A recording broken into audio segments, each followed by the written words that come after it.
We just talked to Mariano Rivera, the Hall of Famer. Now we're going to talk to another New York ball player. This is Jeff McNeil from the New York Mets joining us live. Jeff, thanks for making time, man. Yeah, thanks for having me.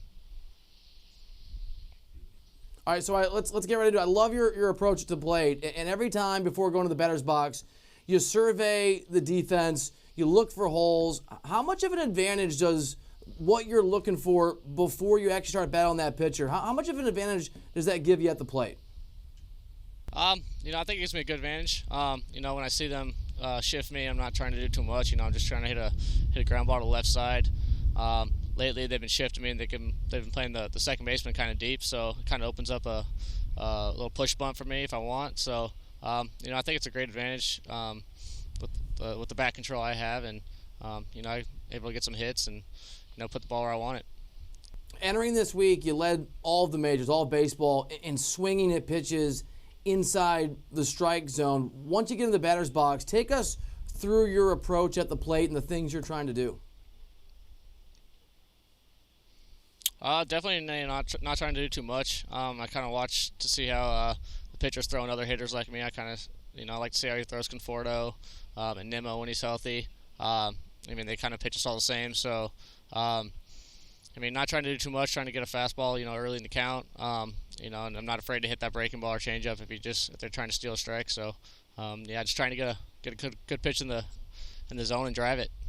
Jeff, you're a contact hitter in an era of launch angles, and not that that's everybody. Cody Bellinger, one example, a guy that's adjusted his approach at the plate this year with two strikes, but it is a different approach than a lot of guys. What's your general perspective on the idea of launch angles and why you approach the game and attack pitchers the way that you do? Why is that the right approach for you? I don't think launch angle is a bad thing. All that's saying is you're hitting the ball on a line. That's all you're really trying to do. You're trying to hit the ball hard on a line. Occasionally, if you hit a little higher, it's going to go over the fence. I think it gives me a great advantage, just being able to put the ball in play. And, if you put the ball in play a lot, hits are going to fall.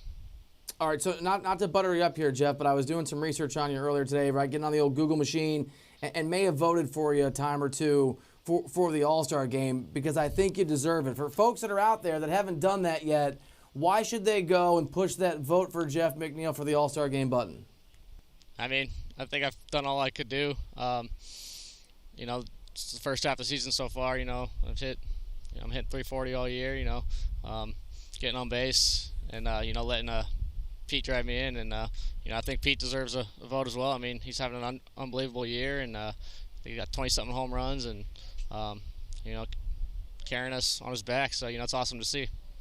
I was texting a couple buddies earlier today who played in the big leagues that I've worked with in the past about you, and the same message kind of came back. They love what you do at the plate. You're a natural hitter, and you said it. 340. You're having an incredible year. So this is kind of random, but you're a great hitter. I want to ask you, do you think we'll ever see anyone hit 400 again? Obviously, last guy to do it, Ted Williams, 406, a long, long time ago. Is that a mark for anybody in baseball that's realistic in the next, let's say, 30 years?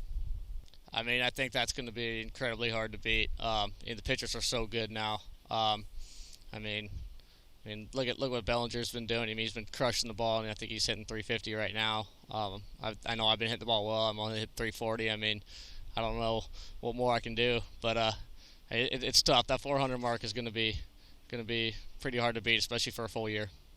You're a guy for the Mets. You have played a lot of different positions. It could be third base one day, it's left field another. It can be second base. Does that have an impact on you? Does it make life more difficult when you're doing what you're trying to do at the plate? No, not really. I try to separate them as much as possible. I had a lot of experience, too, in college doing that. I played basically everywhere in the outfield in college and then second and short. So I've been moving around basically my whole career. So, I just try to do what I can to separate, hitting and fielding. And, yeah. All right, so you're also, before we let you go, got to get a few golf questions in. We're golf fans here on the show. You are a really, really good golfer. Do you have a rooting interest in whoever you hope takes the U.S. Open this weekend at Pebble Beach? I'm a big Tiger fan, so, any week that he plays, I hope he can come out on top. But, I've been watching, and I know Justin Rose is playing extremely well. I think it'll hopefully, it's a good back nine on Sunday, and hopefully Tiger's in the mix. Rumor has it you played Beth Page Black recently and shot a 72. So I got to ask you, I'm out in LA. You're from up in, sort of halfway between here and Pebble Beach. Did you ever get a chance to get up there and play that course? Do you have any sense of how difficult it is? No, I never got to play it. Hopefully, maybe this offseason get up there and play, but no, never got the chance. All right. Well, when you're Jeff McNeil in the offseason, MLB All-Star, I'm sure it'll be easy to get a tee time. Jeff, really appreciate the time. Enjoying watching you and your Mets grind it out in a really competitive division. Good luck this year, and hopefully we'll be seeing you at the All-Star game. Thank you. I appreciate it.